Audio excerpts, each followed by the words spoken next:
María Luisa de Parma. ¿Acabó esta reina con los Borbones de España? María Luisa de Parma era hija de Felipe I, hermano de Carlos III de España y duque de Parma, y de la princesa Luisa Isabel, hija de Luis XV de Francia. Recibió una educación más francesa que italiana debido a la influencia de su madre, pero cuando ésta se queda viuda enseguida abandona Parma para trasladarse a Versalles, olvidándose de su pequeña hija. A los 8 años de edad, María Luisa queda huérfana y pasa una infancia bastante solitaria en la corte parmesana. María Luisa quedó bajo la custodia de Catherine de Basencourt-Grigny, marquesa de González, mujer muy severa y rígida, pero también cayó bajo la influencia del abad Etienne Bonnot de Condillac, que era discípulo del filósofo Locke y colaboraba con Voltaire. De este recibiría una educación excesivamente tolerante y permisiva en cuanto a la moralidad que se daba en la época a las damas nobles.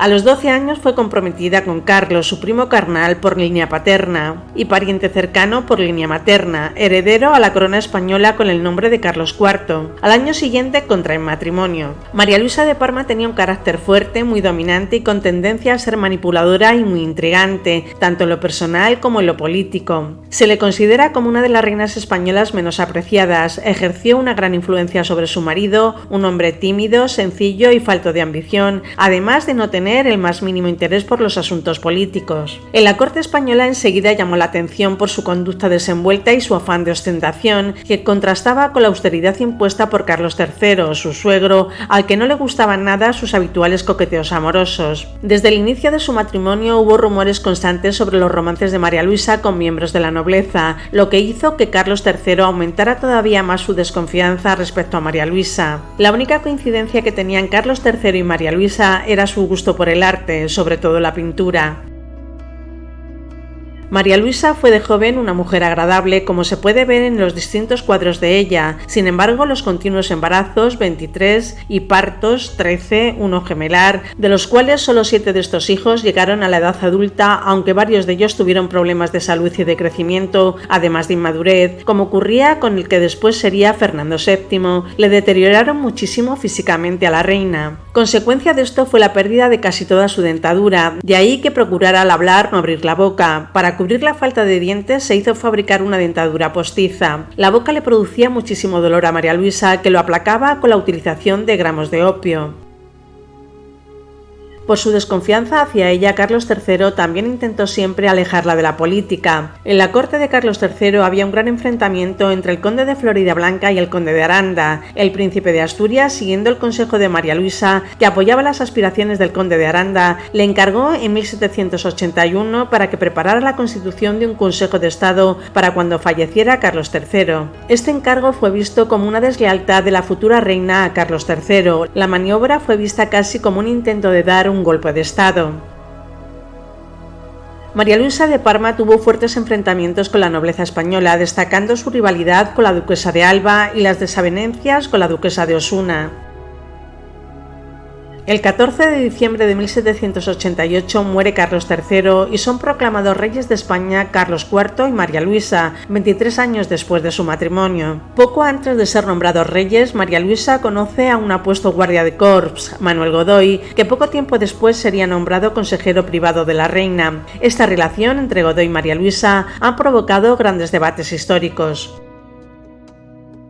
Con la llegada al poder, María Luisa asume su papel de reina con entusiasmo y participa activamente en los consejos de ministros. Coincide además con el estallido de la Revolución Francesa de 1789. La reina francesa María Antonieta pide la intervención de las tropas españolas con la finalidad de evitar la guillotina. Sin embargo, el conde de Floridablanca se niega a ello y hace que España no intervenga en los acontecimientos franceses. Floridablanca había impuesto una política rigurosa y se negaba a pagar los caprichos de María Luisa, por lo que la tensión entre ambos era constante. En 1792 se proclama la República en Francia. España, siguiendo las órdenes de Floridablanca, sigue sin intervenir, como sí harán Prusia y Austria. María Luisa muestra su desacuerdo y por ello acaba consiguiendo la destitución del conde de Floridablanca. Le sustituye el conde de Aranda como puente al nombramiento de Manuel Godoy como primer ministro, nombramiento que finalmente se produce en 1792.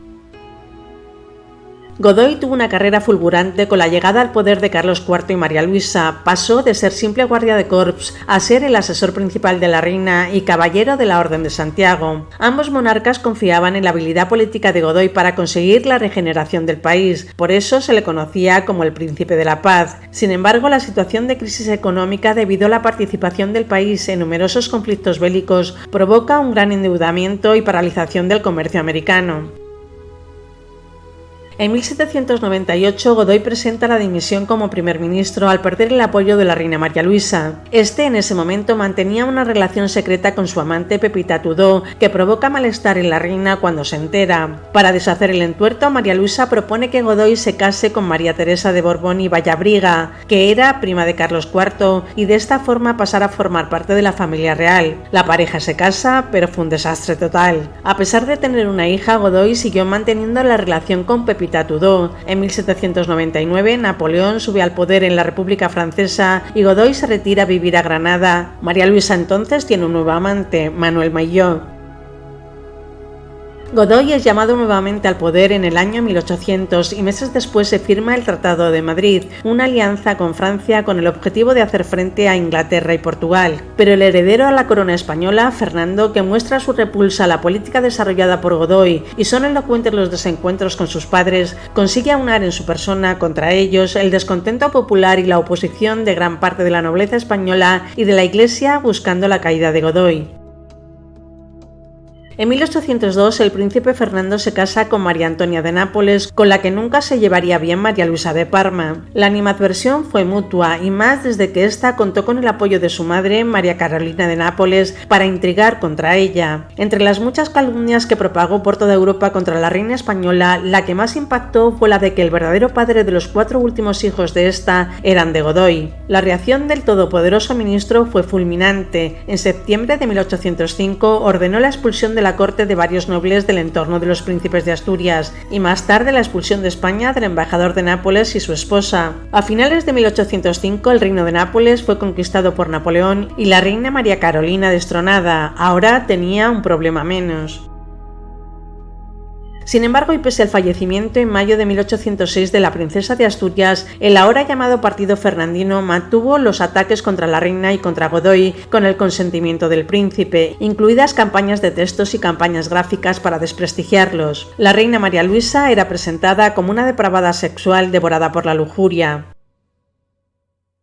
La derrota de la Armada Española frente a la británica en Trafalgar en 1805, con la muerte de miles de soldados, tampoco va a favorecer a Godoy, al que culpan del desastre. El príncipe de Asturias intriga constantemente para conseguir la abdicación de su padre, que en 1807 firma el Tratado de Fontainebleau, por el que se acuerda el reparto de Portugal con los franceses, lo que permite la entrada de estos en España, algo que aprovecha Napoleón, que ansiaba su conquista para acabar con la dinastía de los Borbones.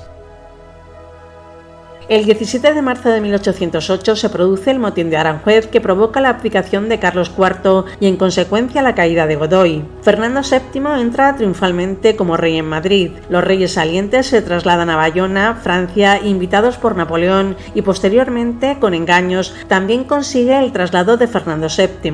Secuestrada la familia real que da lugar al levantamiento popular de Madrid del 2 de mayo, Fernando VII es obligado a abdicar a favor de su padre Carlos IV y este es obligado a ceder la corona a Napoleón.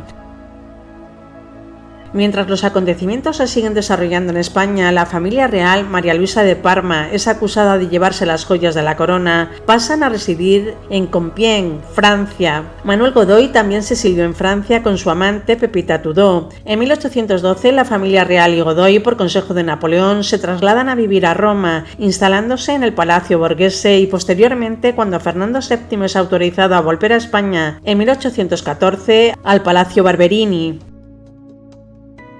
Pero el flamante rey exige y consigue que el Papa expulse de Roma a Manuel Godoy. Sin embargo, Godoy pasa los últimos momentos de sus vidas con los antiguos monarcas, él con dolorosos ataques de ciática y ella con las 2 piernas rotas y enfermando gravemente de pulmonía en 1818.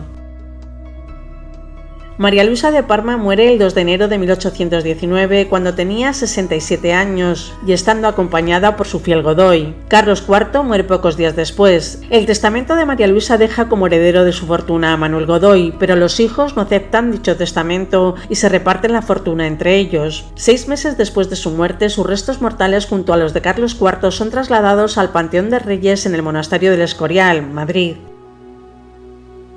Pero María Luisa de Parma hizo algo muy significativo antes de morir. Comunicó a su confesor, Fray Juan de Almaraz, que ninguno de sus hijos lo eran de Carlos IV y por consiguiente la dinastía Borbón había quedado extinguida de España. Fray Juan de Almaraz escribió el 8 de enero de 1819 la última confesión de María Luisa antes de morir. Al conocer Fernando VII esta declaración, donde se ponía en cuestión su legitimidad, decidió encerrar a Fray Juan de Almaraz en el castillo de Peñíscola hasta su muerte. A partir de ahí, nunca se supo más de este asunto.